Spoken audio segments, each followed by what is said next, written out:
We know the impacts of climate change. They're already falling on our city.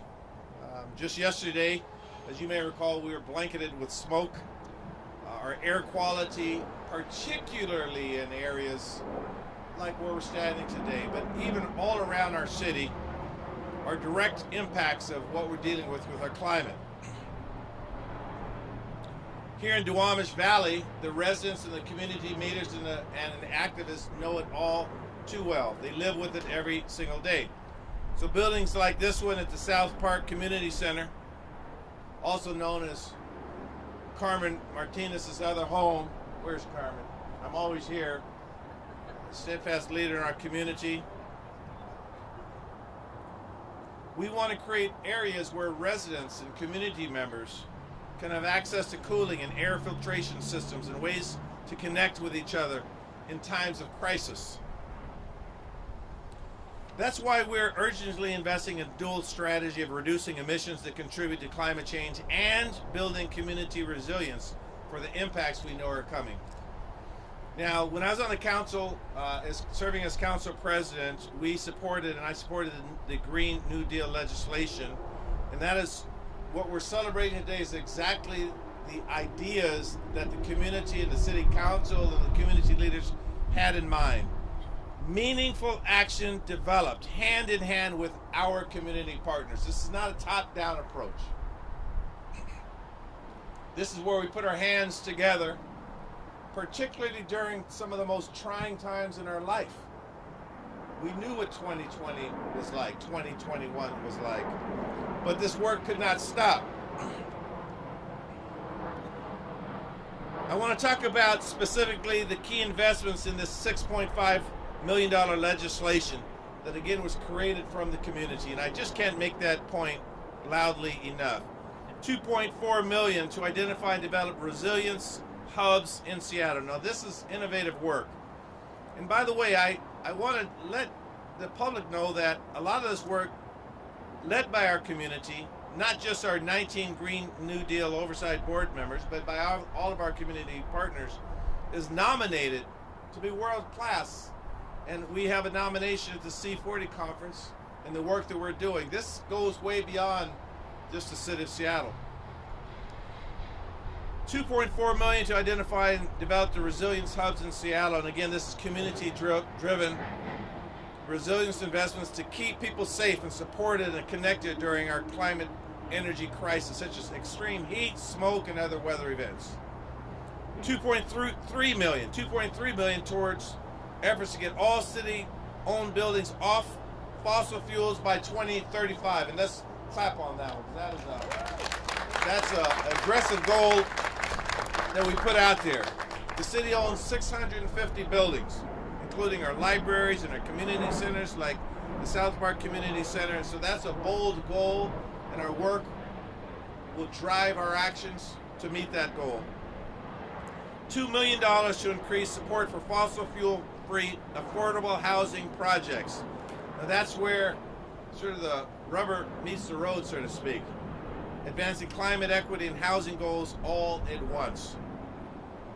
So through the Green New Deal Opportunity Fund, we're reducing emissions in such a way that centers communities most impact. Now that's real equity work. You can see the equity drivers or the equity people and the diversity standing with me today. So with the spirit of humility, I want to thank the 19 members of the Green New Deal Oversight Board members, many of whom are here with us right now, for standing with us during the tough times and standing with us on the journey to fight against climate change. Now, that didn't exactly sound environmentally friendly, by the way. But hopefully the driver understands what we're fighting for today. So next week we're going to introduce our 2023 budget. I want to announce now sort of a little peek into what we're trying to do. We will have $2.6 million to help middle and low-income residents transition off of oil to clean electric heat pumps. We'll announce that.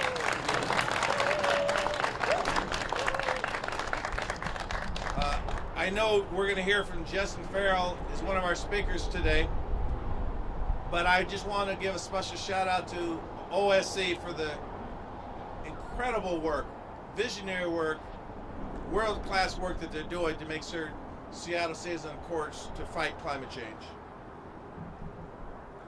I also want to thank so many community partners who have joined us today, as well as city staff, Liliana Alala.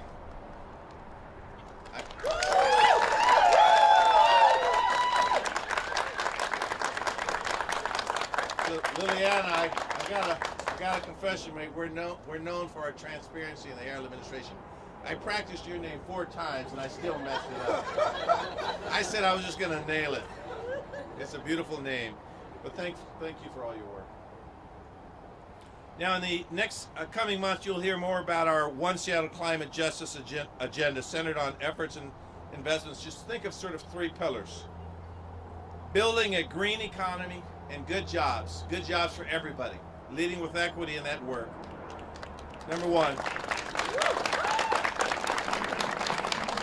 a just transition off fossil fuels, second pillar. And thirdly, building community resilience, preparing our communities most impact. We as we fight for tomorrow, we have to also think about the impacts today. And that therein lies the challenge. But the challenge that my community partners and my community leaders are up for. So I'm excited about signing this legislation, and I'm going to introduce my next partner. Well, I better say that right. Joanne, my wife, may be listening to that. She means, well, what do you mean my next partner? I thought I was your partner. I'm saying that boldly, that I work closely on the council with Teresa Mosqueda, and she is a partner, not just in climate change, not just in labor and union and fighting for jobs, but fighting for people. And when she mixes that work with fighting for people and fighting for our planet, and that's where the magic happens. And so I'm very proud to introduce Councilmember Teresa Mosqueda.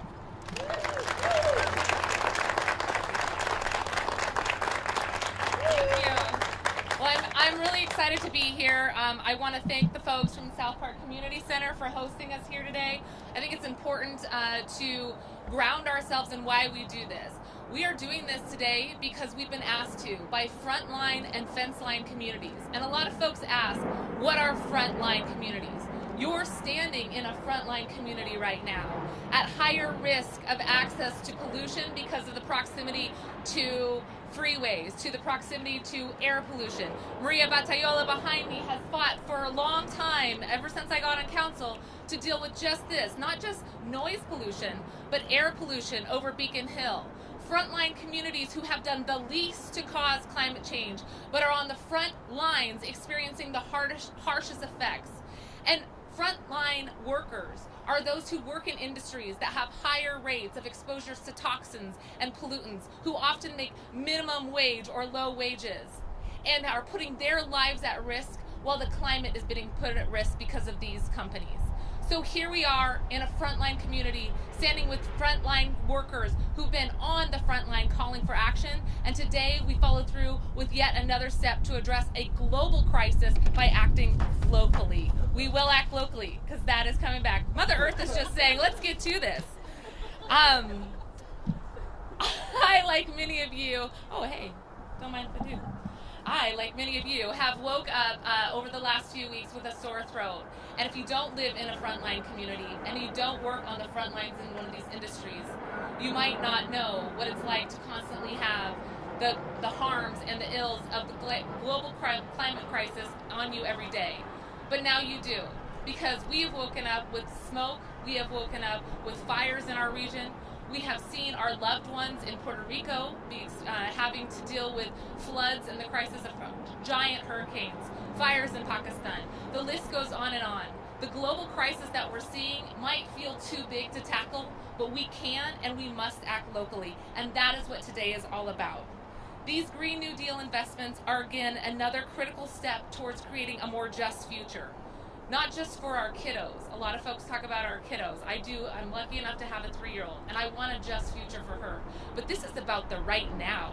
This is about a climate where we can breathe in and live in right now, and making sure that Seattle is a more just and livable city right now.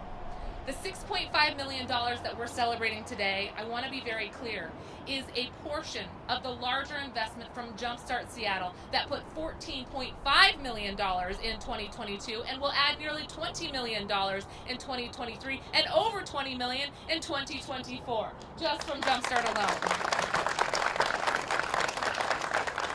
And as the mayor mentioned, these policies, these priorities, these pieces of legislation that are being signed into law today reflect what the community themselves have called for. Advocates who have built the Green New Deal legislation that Mayor Harrell spoke about years ago, advocates who stood with us in the passage of Jumpstart Progressive Seattle Reform, and advocates who today continue to say, this is not enough, we must continue to build on it. These are the folks who've been on the front line calling for action, and I'm so deeply grateful for all of their work. I just want to ask all of the Green New Deal Oversight Board members to raise their hands so we can give them a little shout out.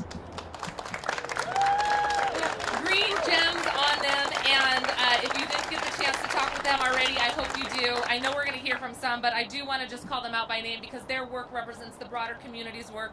Maria Batayola, Matt Remley, Thomas Madrigal, Rachel Heaton, Ken Wokman, Christina Chu, Tyler Valentin, Dennis Comer, Debolina Baneje, Peter Hasagawa, Emily Myers, Andrea Ornelas, Keith Weir, Jess Wallach, Deepa Sivarahan, and Steve Gleb. Let's give it up again for the Green New Deal Oversight Board. I'm so thankful for all the people who have made this investment possible. We know this follows up on years of legislation like the making our city buildings more energy efficient, the MEETS legislation, and much more yet to come. We call on our national partners to continue to pass the Green New Deal at the federal level and to do everything we can at the global level to address this most pressing crisis. I'm so thrilled that we are able to celebrate the $6.5 million investments that are led by community, supported by community, called on by community to create climate resilient hubs, include indigenous-led projects, and to actually make our city fleets electric. Thank you once again for all of your work. I'm so thrilled to be here. Thank you for having me. Thank you. Mayor. All right, thank you. And again, not only thank you for your words, but Councilmember Mosqueda made it clear this is paid for by the payroll expense tax, and she showed incredible leadership on shepherding that tax through the council and through the city, working with people in a collaborative way. So thank you for that, and thank you for naming all 19 oversight board members. I was a little afraid to do that because I didn't have it in front of me. Thank you for doing that.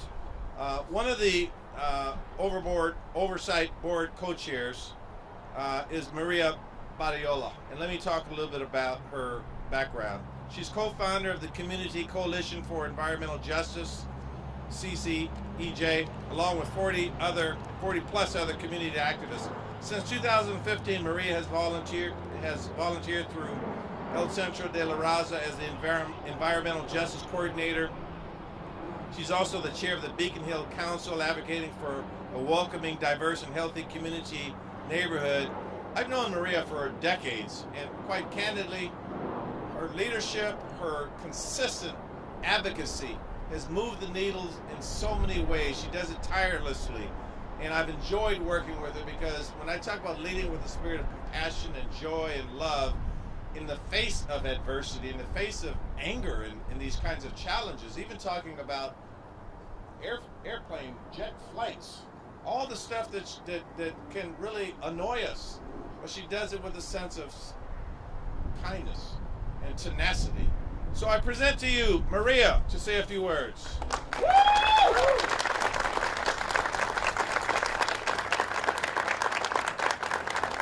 Maraming salamat, Councilwoman Mosqueda and Mayor Harrell and Director Farrell of the Office of Sustainability and Environment. Thank you for bringing the Green New Deal people into the room. Please raise your hands so that we're together.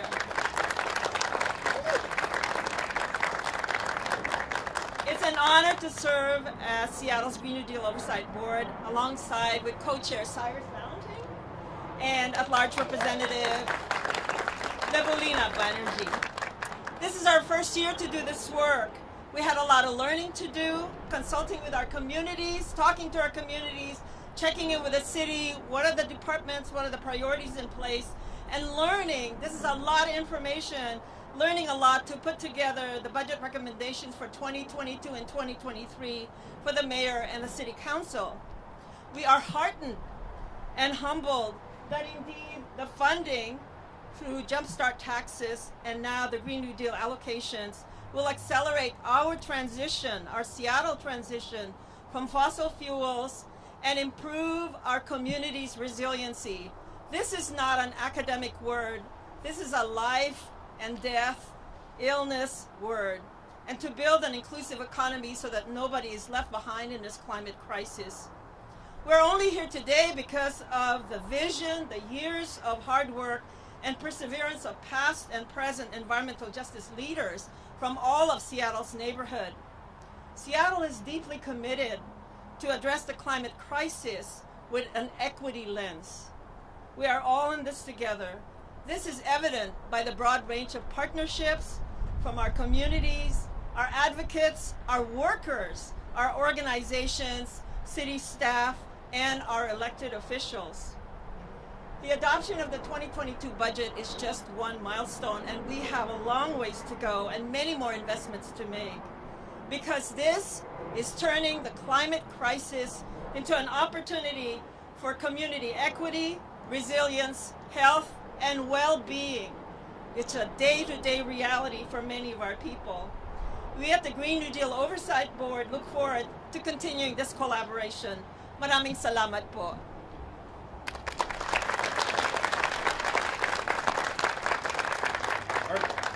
Thank you. Our last speaker will be Justin Farrell, Director of our Office of Sustainability and Environment. And I will tell you, some people, I'm frequently asked what's one of the toughest parts of the job. And I will say, making sure I have the right leaders in place, the right people in place. That's not child's play. You want to have strong, effective leaders. Not only is Justin a former state elected official, she's a community leader and clearly a fighter, a warrior for climate change. And I have to tell you, I got this one right. She is the best of the best. And she will help lead this work, steward these investments, work with community, make sure voices are heard. I present to you Justin Farrell, our superstar.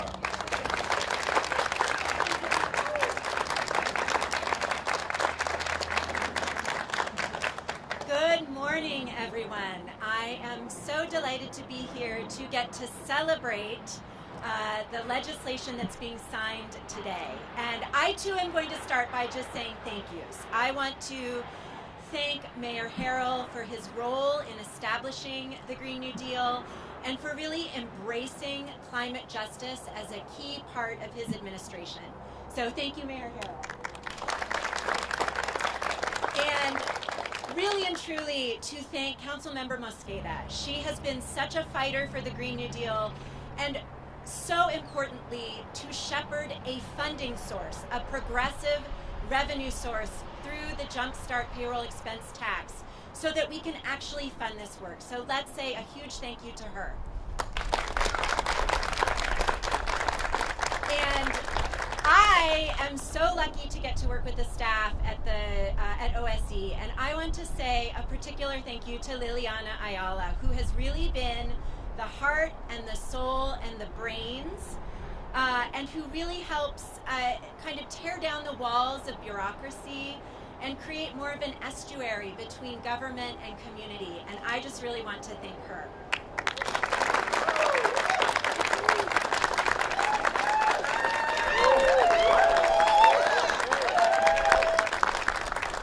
And of course, we have to thank our community leaders who have served on the Green New Deal Oversight Board.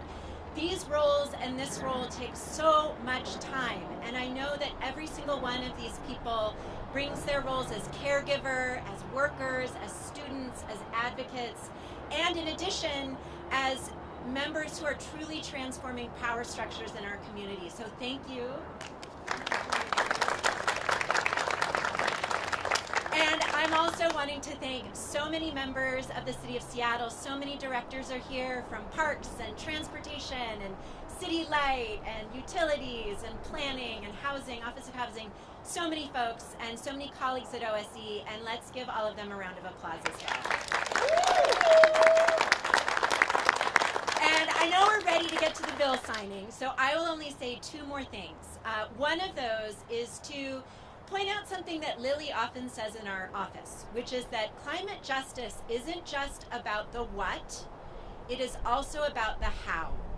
And so while we are all dedicated to creating an equitable green economy, to a just transition from fossil fuels, and to building healthy, resilient communities, how we do that really matters. And making sure that we are centering the people who are most impacted by environmental and racial harms, Black, Indigenous, people of color in our community, low-income members of our community, disabled members of our community, and really paying attention to how we transform decision-making structures, power-making structures, so that every single one of us has agency in our lives. Because that, to me, is what justice is really about, being a protagonist in your own life. And then the final thing that I want to say is that we are all in this together. I'm quoting Maria. The hour really is now, as we are looking at devastating floods in Pakistan, floods in Puerto Rico, smoke yesterday that kept kids from participating in after-school sports, kept our elderly inside. This is the moment now to do big things. And the way we do that is by truly embodying the One Seattle ethos that Mayor Harrell has really put before us. So I feel truly grateful to everyone. Together we are going to be able to do big things, because that is what the moment is calling for. So again, thank you to you all, and let's get some legislation signed.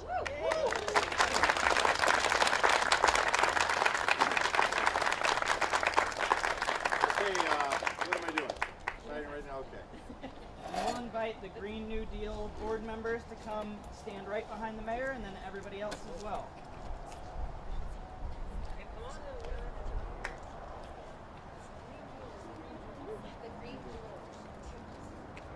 Okay, let's grab.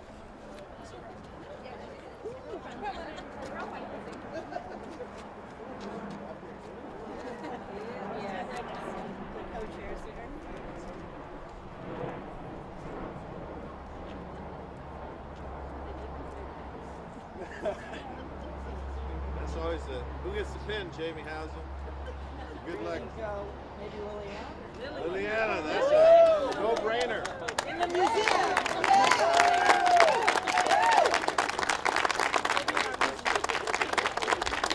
Maybe I'll field a few questions. I'll field a few questions with an exciting day. It's a great day to have some really easy questions, is what I would say. Thank you very much. Are there any questions? If not, we're going to go in and celebrate a little bit and socialize. Got all the information you need? I believe so. We're good. 3, 2, 1. Everyone make it a great day. One Seattle.